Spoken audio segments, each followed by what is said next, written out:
Good morning. I'm Julie Thompson, Executive Director of PACTV, and today we're hosting a COVID-19 update for the town of Duxbury, in which we concentrate on seniors and the Council on Aging, and we have Kay Cooney, who's the Advanced Practice Geriatric Nurse and Wellness Coach, who joins Joanne Moore each week at 10:30 on Wednesdays for this update. You can watch it on Comcast Channel 15 or Verizon Channel 39 in Duxbury, or on our live streaming channel at pactv.org/live. I'm going to turn it right over to Joanne to start today's episode, in which we get a lot of information. Hi, Joanne. Great. Well, thank you so much for having us, and thanks for watching today. I want to say a special thanks for Kay for coming on every week and providing this really important information to help us stay connected, feel healthy, and reduce our anxiety during this challenging and uncertain time. So today we are really excited to have part 2 of Food is Our Medicine, and we're going to be talking about something called metabolic syndrome. So with that, I'm going to turn it over to Kay. I do have some questions as we go along, Kay, and I know you want our callers to call in today and ask some questions, so I turn it over to you. Thank you, my friend. Good morning, everybody. I hope you are all doing well. So before we got on the air, the three of us were discussing how we've had it up to about here with quarantine. So I imagine many of you feel the exact same way. We would like you to provide us, if you'd be good enough to email in today, there's 2 things we're looking to learn from you today. One, what have been some of the gifts or blessings that have come out of this quarantine for you personally? Because I think that's important. There's a lot of life lessons that are coming out of this. So if you would share yours with us, we'd really appreciate that. The other is we want to know, what are the topics you want to see, right? So this isn't about me coming on here and pontificating. This is about me answering your questions. Do you want to do a class on stress reduction, pain management, more on diet and cooking? Last week we had talked about chocolate as a healthy part of our diet. So we're looking at, would you like to see a cooking show on healthy chocolate? So let us know, because we want to keep, we're here for you. This is for you. So we hope you're all thriving and doing well. And today we're going to talk about metabolic syndrome. So at first you go, what in the world is she talking about? But this is going to make sense for a very large portion of our viewers today. So let's talk about, when we're talking about what metabolic syndrome is, what does that look like when you're going to see your doctor? And it is about anybody with any kind of obesity, but particularly abdominal obesity, right? So you sort of pack that tire in around you. It's for people whose blood sugars are 120 or greater when they're fasting, okay? It's for folks with blood pressure greater than 130 over 85. So those that are starting to tweak up a little into the 140s even. It's for folks with triglycerides of 150 or higher. And for people with HDLs, which are less than 40 or 50, depending on if you're a male or a female. So those are numbers, and those are syndromes, and those are tests that you're probably used to hearing, right? So most doctors will run a cholesterol profile on folks at least once a year, if not more frequently. So metabolic syndrome is when you have at least three of those 5 situations. So your blood pressure, your triglycerides, your HDL, cholesterol's up, the weight's a little bit there's a little bit too much. And about 80% of the population 65 and older falls into this category. So that's why we're talking about this today. The interesting piece, or not so interesting piece, but scary piece, is that metabolic syndrome is increasing into the generalized population, younger and younger and younger. So that's why we're tackling this today, because there is a lot of misinformation. Who falls into metabolic syndrome? Folks with diagnosis of hypertension, diabetes, heart disease, or a history of stroke. Okay, so if you fall into any of those categories, or a spouse or a child or a sibling, this information is relevant to you. And what we're trying to do is address that there really is 2 ways to address metabolic syndrome. There's you owning it as a patient, as opposed to the healthcare system dictating what it looks like for you. Now, another conversation we were having before we had started the show this morning was during this time of quarantine, are we better off just getting through it, keeping the stress low, keeping the status quo, and getting through as best we can? Or is this a time and a place and a space for us to learn a new language, make a change, get out there and exercise, cook differently? You are the decider of that. And one of the most impactful pieces of advice I've ever been given as a coach in my own personal coaching was changing the story changes everything. So, the example I would like to give is I've enjoyed this quarantine time. I've missed people, not things. I've done a lot of reaching out to folks. I see things very differently. My priority has been on experiences and people and thinking about how much I'm going to enjoy time with people more and more and more. And my husband, who is much more pessimistic, is very much looking at all the things he is missing. So it's a choice, right? So what we're asking when we put this information out to you and we use this forum is tell yourself a new story if that suits you. Now, if making dietary changes right now puts more stress in your life, then you either change the story or you don't do it, right? We're not here to stress you. We're here to make sure that you're in the best health possible now and when this whole pandemic is done and lifted from us. So let's talk a little bit about some of the things you can do to impact heart, blood pressure, sugar. So the first is lifestyle modification. So a few years ago in the United States, they came up with a law, a federal law, that you could not advertise a drug on TV unless you stated at the very end that diet and exercise were always the number one way of controlling illness. Please consult your doctor. So if you actually listen to any of those commercials when they do, whatever you see on TV for a med, at the very end when they go blah, blah, blah, blah, and they talk really fast and really low, squeezed in there is a message that says diet and exercise is the single best way to combat any illness or disease, which is fascinating. So eliminate smoking, right? We're going to go right for the easy ones. So if you are somebody who is smoking, tackling getting rid of that in your life. Now, we've come a long way in smoking cessation programs. There are phenomenal programs that are out there that do behavior modification, teach you how to envision yourself as a non-smoker that have tremendous success rates. So that's one of them. If your alcohol intake, and what we're seeing, if you believe the news, what we're seeing on the news is that people's alcohol consumption has skyrocketed during this pandemic. So that may be something else that you want to consider, right? Getting rid of the alcohol or reducing it significantly. Some form of exercise, right? So whether you're using one of those little pedally things when you're watching TV, if you're doing light hand weights, if you're walking the courtyard, the weather's starting to get better, you decide what it looks like for you. And the other thing now is you can take just about every exercise class known to mankind on TV or the internet. So they took all of our excuses away, right? So now we have no excuses why we can't do this.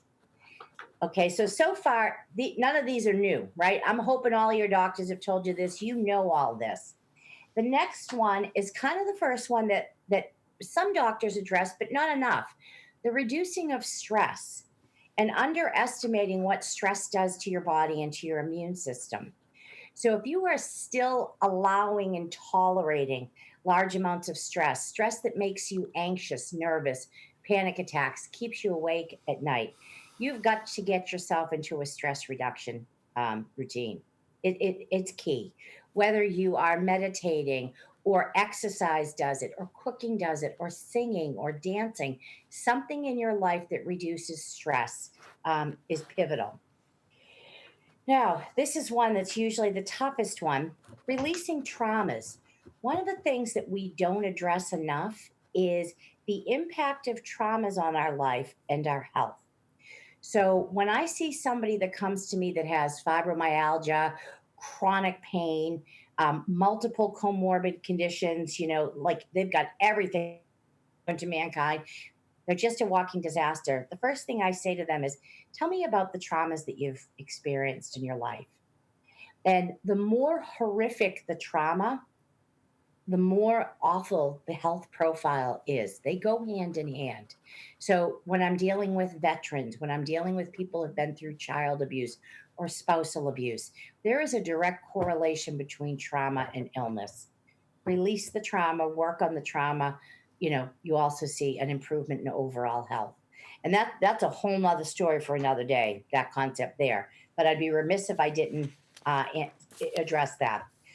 You want to drink about 50% of your weight in ounces in water every day. I think I tell you that once a week. So if you weigh 100 pounds, you're drinking 50 ounces a day. You weigh 200 pounds, you're drinking 100 ounces a day. Okay? We are water beings. We need lots of water. People who are in this metabolic category, always, 90% of the time and then some, are deficient in vitamin B and D. And a lot of people don't realize that we're deficient in vitamin D. And I find this, to me, this is fascinating, right? This is the geek in me. So where do we get our vitamin D from? The sun, right? What we didn't realize is as we evolved over time and started putting more and more clothes on our body and spending more and more time indoors, we were getting less and less vitamin D. So what they're saying is that you want to expose about 50% of your body. You get to choose the parts, at least 15 minutes a day, right? And during this quarantine, when it's been cold and rainy, none of us have gotten that. So a lot of folks are vitamin D deficient now simply because we wear clothes and we work indoors. We were designed as half-naked cavemen. So you want to supplement your vitamin D. And vitamin B is another one. And I will tell you, my vitamin B is my single most favorite vitamin because I feel an absolute boost in energy every time I take it.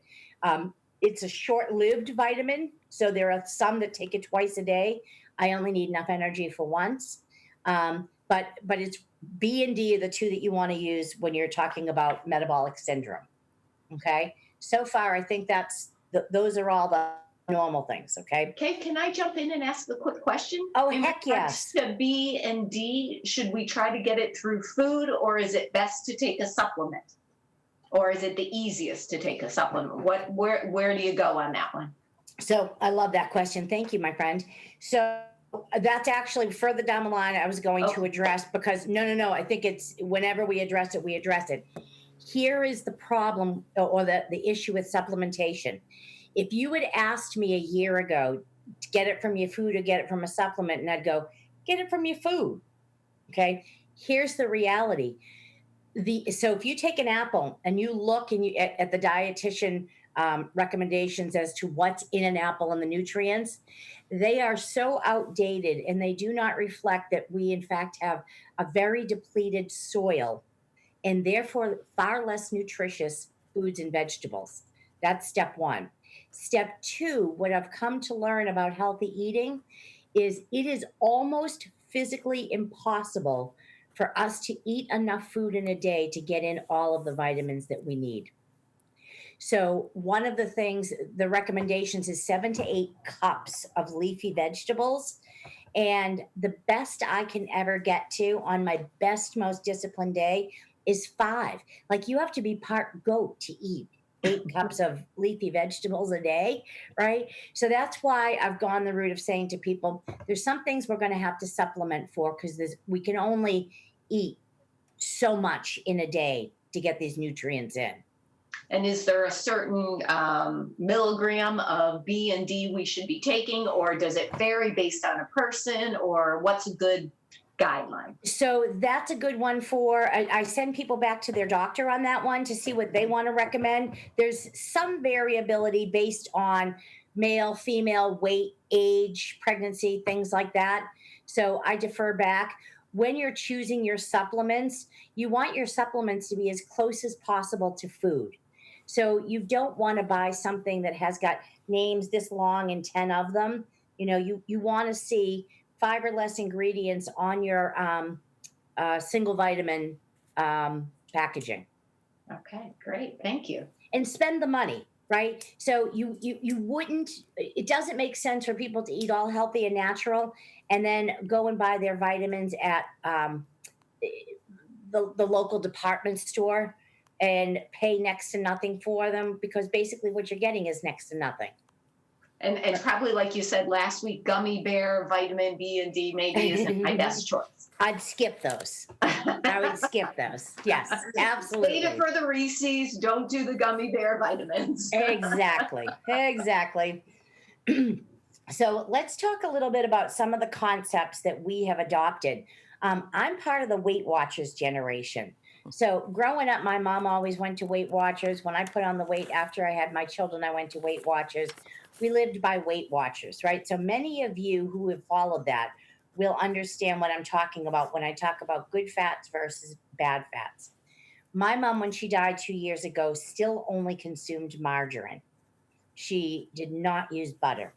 And that was a Weight Watchers thing that she had adopted. If any of you have margarine, I would give anything. I will pause even and hold my breath while you get up and go throw that in the trash. Okay? You want butter. You want natural. So when we started making food more convenient, so we wanted to support working women. We wanted to support expanding families. So the food industry started trying to make life easier for us. But the more that was made in a factory versus in a field, the further and further we got away from healthy and the more and more disease we had. When you look at some of the ingredients on margarine or oleo, it is, I've heard repeated times saying that it's about two steps away from plastic. You want the butter, you want the dairy, you want the reasonable fats. And fats don't make you fat. Bad fat makes you fat. So I would much rather see somebody eat a piece of bread with a big pat of butter on it than a little bit of margarine. That margarine is not putting any nutrients into your body whatsoever. And we can't be afraid of the good fats. So our brain and our body and the myelin in our body that covers our nervous system, it requires good fats. So please eat the nuts. When you buy olive oil, don't buy the cheap stuff. Buy the stuff that tastes amazing. You're worth it, right? Buy really great olive oil. Nuts, eggs, avocados, right? There's all of your good fats that you want to eat and eat plenty of them. When you eat a good fat, you're getting the same amount of calories as you do in a protein, but you're getting satiated. And that's one of the things that if you think about this, when you're eating a lot of processed food, you want a lot more processed food, right? It doesn't satiate you. It goes in and there's no caloric value to it. It goes in, it goes out. Your body's still craving energy. When you start eating fresh and natural and whole fats, you will start to realize that your meals, your appetite carries over from meal to meal, and you're not munching in between. So go ahead and go for the good fats. When you're choosing a yogurt or a milk, whole fat, right? You do not need to cut down on those because, again, the process of taking that stuff out is adding back in sucrose, syrup, corn syrup, all that stuff. You don't want it. So that's one. Number two, carbohydrates and grains. So this has become the big controversy, if you will, in healthcare land. There are many, many research scientists now that are saying that we don't need a whole heck of a lot of carbohydrates or grains, that we were not, we weren't intended to evolve that way. And yet they've become such a big part of our diet. So there are folks that I talk to when I say you really got to reduce your carbohydrates. They're like, absolutely, positively, no. You can't take my bread and my cake away. We're getting very little nutrients from that, and we're getting huge spikes of sugar from that. So the metabolic syndrome is a disease of carbohydrate management. And for most of us that are, and I am a diabetic, most of us that fall into this syndrome, we need to tightly manage our carbohydrates down to next to nothing. Then people ask, well, what about whole grain? Okay. what has merged. So remember the Wonder Bread, right, from the 70s and 80s? Your mom would make a peanut butter and jelly sandwich on squishy, squishy white Wonder Bread. That was basically putting peanut butter and jelly between a big slab of sugar, no nutrients whatsoever. That was grain stripped of everything. The more stripped the grain, the less nutrient the bread source is. Looking at things like einkorn and some of the more ancient grains that haven't been modified are okay in a moderation, but they should not be a primary part of your diet. If you are somebody with metabolic syndrome, you want to be reducing your daily carbohydrate grams to 50 or less. And that's pretty strict, but it's also incredibly effective. So, okay, some of those ancient grains that would be like millet, quinoa, what Yes. others? How about even oatmeal? Would you say steel cut, regular oatmeal? Is that good to have? So I will tell you. So yes to all your other ones. I like einkorn because it is the oldest. It is the closest to what grains were intended to be. Mm-hmm. Quinoa I like because it's high in protein. And millet, same thing. Much more complex. You would ask me, sorry, I lost my train of thought. Oatmeal. Here's the issue with oatmeal. About 85% of our oats right now are contaminated with herbicides, with glyphosate. So I have done a complete stay away from all oats until we have figured out how to farm them and process them in such a way. They are the most overrun by insects in the field, so they are the most contaminated. So most oats that are out there right now, I've not been able to find one that doesn't test up positive for glyphosate. Okay. Thank you for answering that. I appreciate it. Sure. So let's talk about what your plate should look like, right? Because that will kind of help. And they always ask me, do you have any handouts? And I always say no, because I like to have this stuff the day before. I'm a drawer. I like to draw as I do my thing. Okay. Pull it back. Picture a paper. You got to step back a little bit, Yeah, there a you little go. bit, a little further. You got it. Okay. But now we can't see your mouth. Oh no. Picture a paper plate. This isn't going to work. Picture a big paper plate, okay, or a dish with me. One half of that dish should be your green leafy vegetables, okay? And you can throw in there, tomatoes. You can throw in other things. But the bottom line is the most nutritious veggies we have are the green leafies. So make them your friends, okay? Broccoli, Brussels sprouts, Swiss chard, kale, spinach, all of those. You want half your plate to be that at every meal, okay? Part 2, over here for this half moon, we're going to divide this in half. Down the bottom, you want the good fats. And the good fats anchor and make you feel full and take you through the day, okay? So back when, again, when I reference Weight Watchers, we were lucky if we could get a teaspoon of salad dressing, right?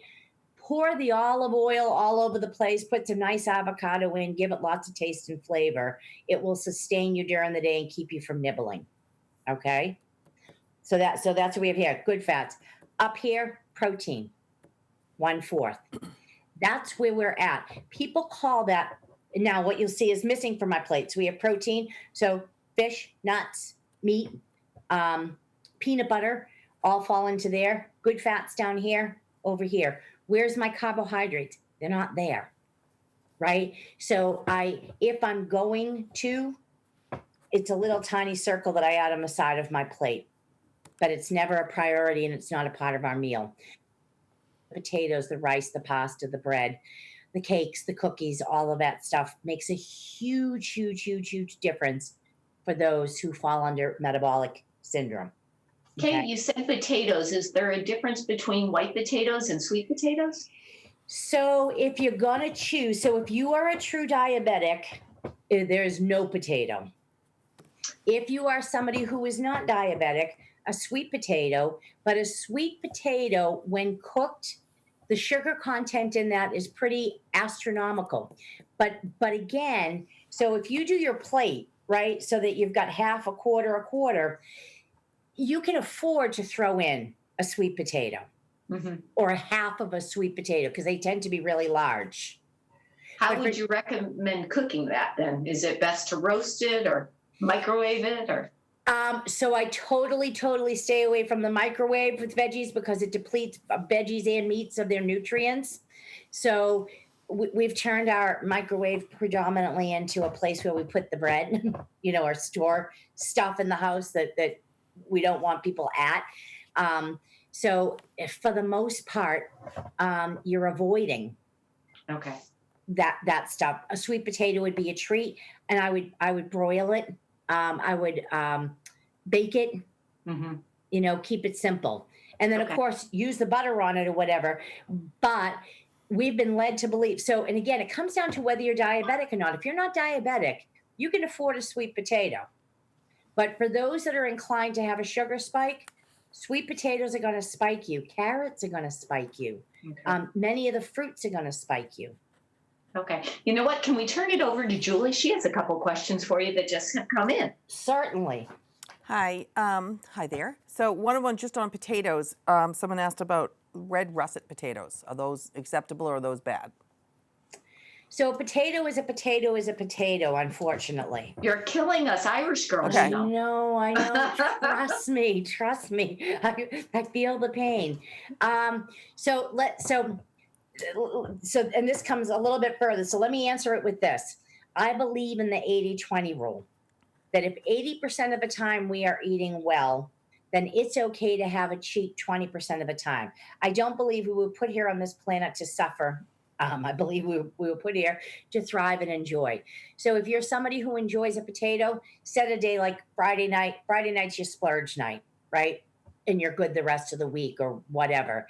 But whether it's a russet potato, a red potato, a sweet potato, if you're somebody who has problems with their sugar, they're all going to behave the same in your body. Okay. That's good to know.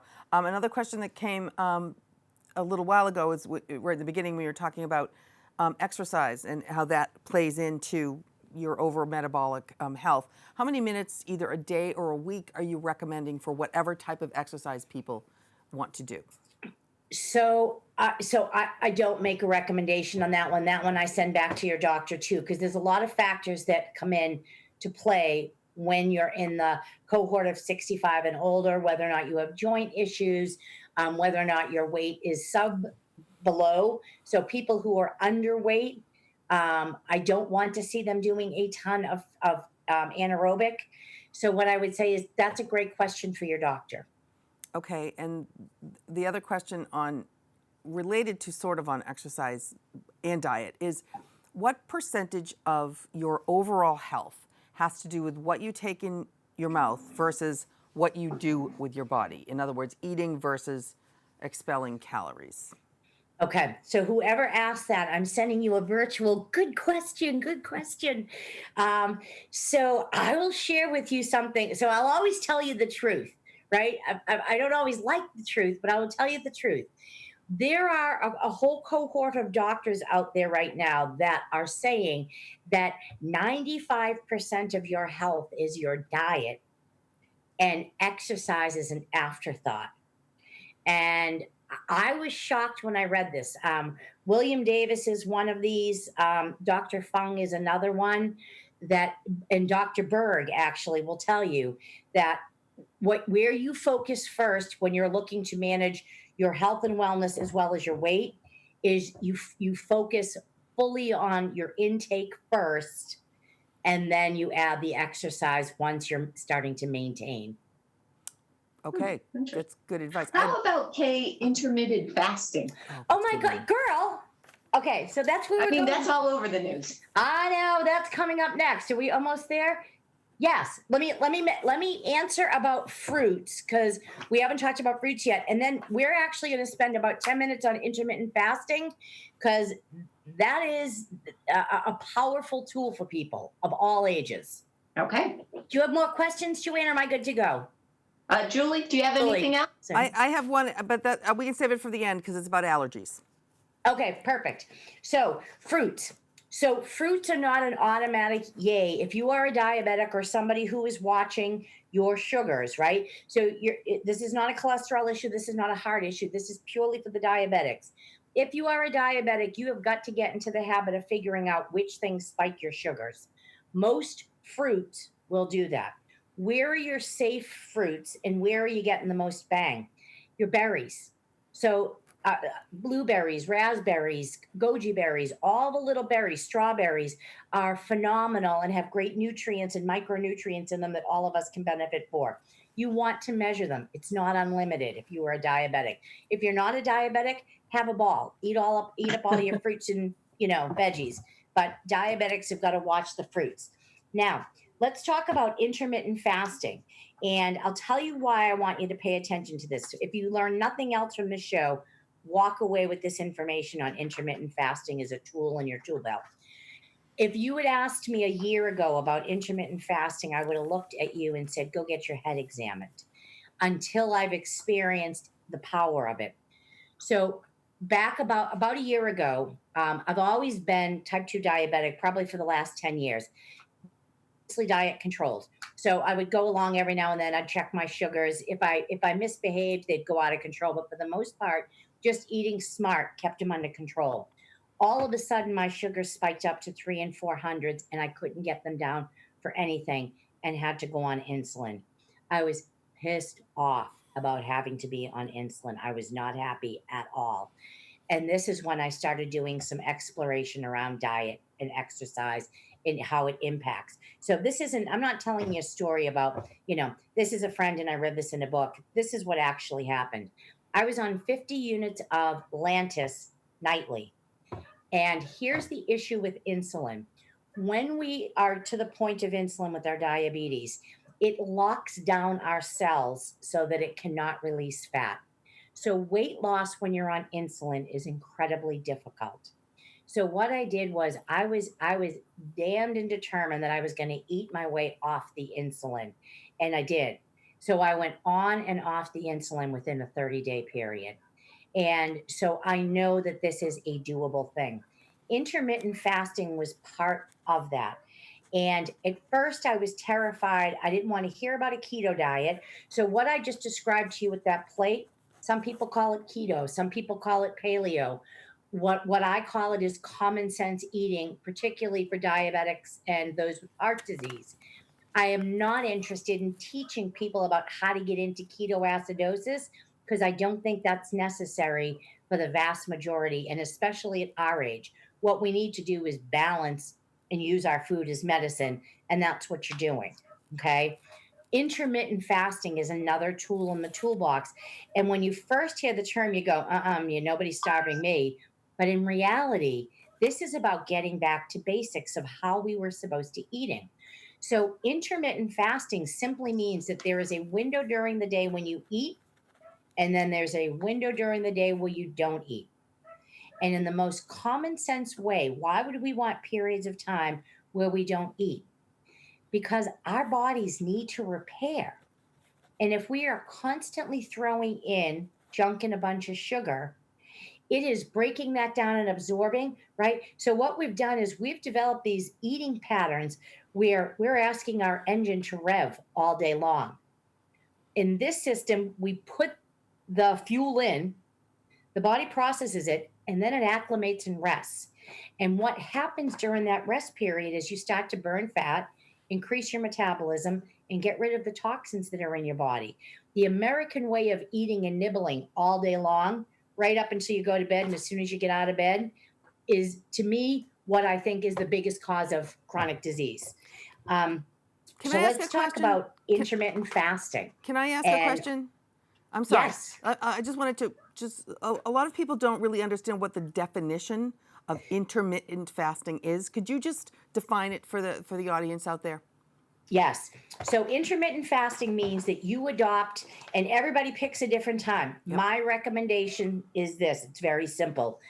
8 hours during the day, you eat. In a row. And In a row. Sorry? 8 hours in a row. Right. Yes, yes, okay. yes, in a row. So Right. an 8-hour time block, you assign yourself to when you eat. Yep. And then there's a 16-hour time block in When you which don't. you do, there's no eating. You can do obviously fluids, tea during that time. But if you do this properly, so how I look at this is this is pretty normal, right? You should only be eating during an 8-hour window. And it's our crazy schedules of getting up early and staying up late that have extended this. So I usually start my eating at about 10 a.m. Okay. So I go 10, 11, 12, 1, 2, 3, 4, 5. Okay. So if you think about this, you've got your breakfast here at 10 and you've got your dinner here at 5. Then you're done eating for the day. There's no after dinner nibbling. And when you do that and you shut that down, you allow your body to don't want to feel deprived. So they back it up and they don't start eating till 12 and stop at 8 and then they're in bed at 9. So you got to figure out which 8-hour period works the most for you. All right. Okay.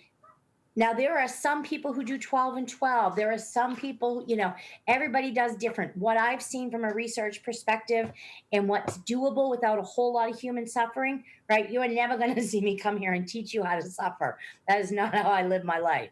So for me, 8 and 16 makes sense. And it's very, very effective in driving the sugar levels down and cholesterol. So let me give you an idea of what the benefits are of intermittent fasting. So the first thing I want to do is just introduce the concept to your head of getting to an 8 and 16 schedule is getting back to basics. Okay. There's another concept within intermittent fasting where you eat one really large meal a day, which is usually done around noontime, and then one small meal. So you actually start to go from 3 meals a day to 2. Again, when I first heard this, I was like, no, that's not going to happen. What happens is when you eat that one large meal midday and you balance out all of the things, the fats, the everything in it, you're not hungry at all. So it was always kind of like what would happen is about 5 or 6, I'd go, I'm not hungry. If I'm not hungry, I'm not eating. So it really changes your appetite and your cravings big time. Why would we want to intermittent fast? Okay. And again, this is something you want to talk to your doctor with. Maybe they understand this, maybe they don't, but you do your research.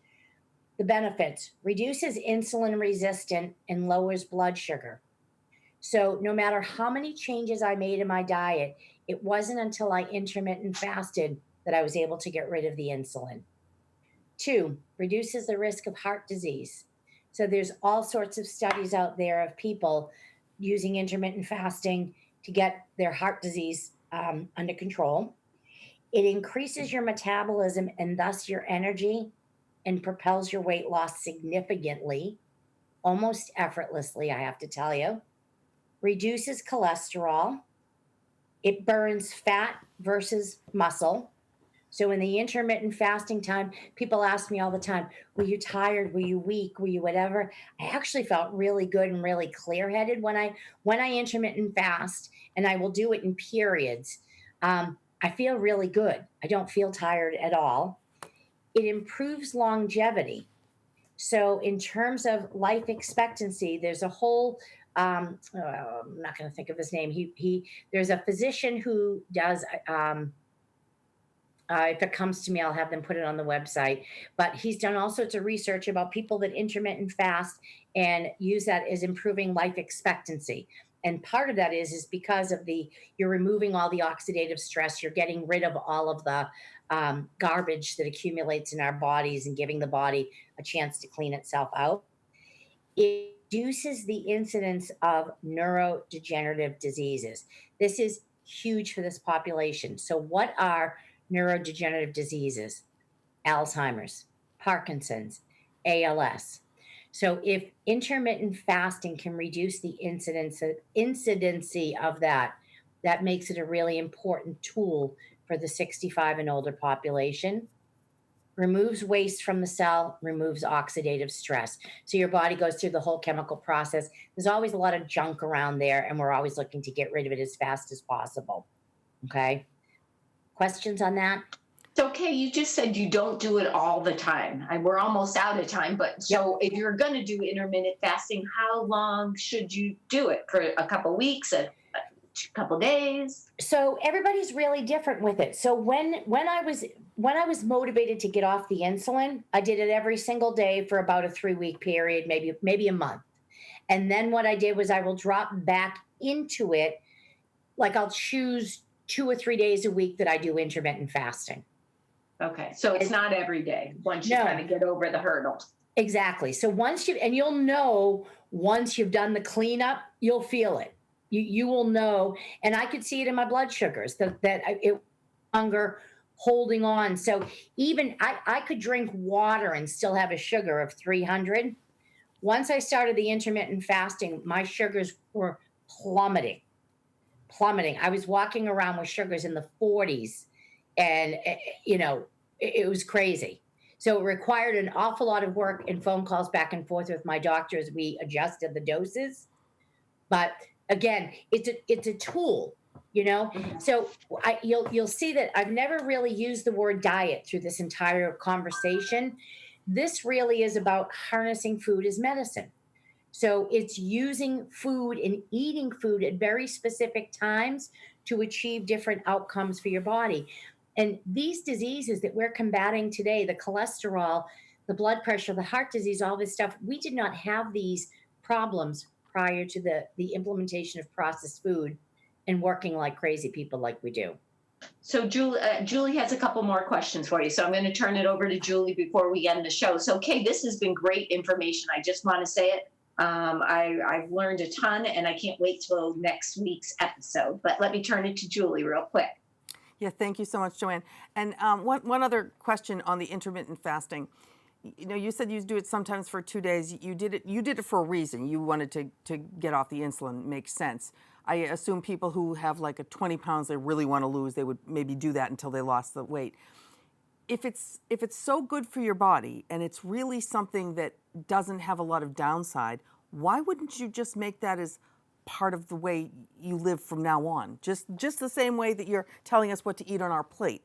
Why wouldn't that just be the way to go?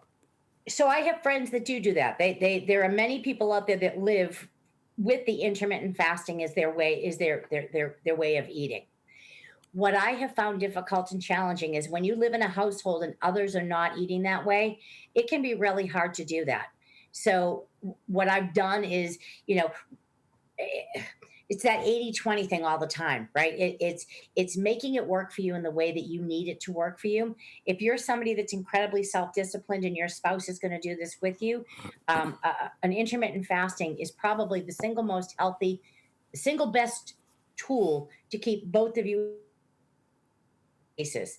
If you're living with family that is not eating this way, it's very, very hard to maintain this by yourself. Okay. So I go in and out of it as I need it, and I'm still in an experimental stage because it's been about a year. So I'm trying to figure out because it's the naughty in me that how much what can I push? How tight do I have to be on this and stay within the range of health and wellness? That sounds like 75-25, Kay. Right. So with this epidemic, it's like a 70-30, maybe a 60-40. Yeah.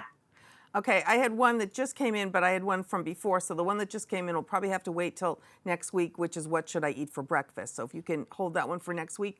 Someone wrote in quite a while ago, seasonal allergies, is there any way to eat or treat yourself naturally for seasonal allergies as they are coming into full season right now? And that'll be the last question. Okay, so quick answer on seasonal allergies is get a local honey. Local honey has pollens and different things in it that help desensitize you. I like a teaspoon of honey with lemon, lavender, and peppermint in it. And I find that combination will help with that big time. That's a nice natural way to do it. And to eat what would a good breakfast look like?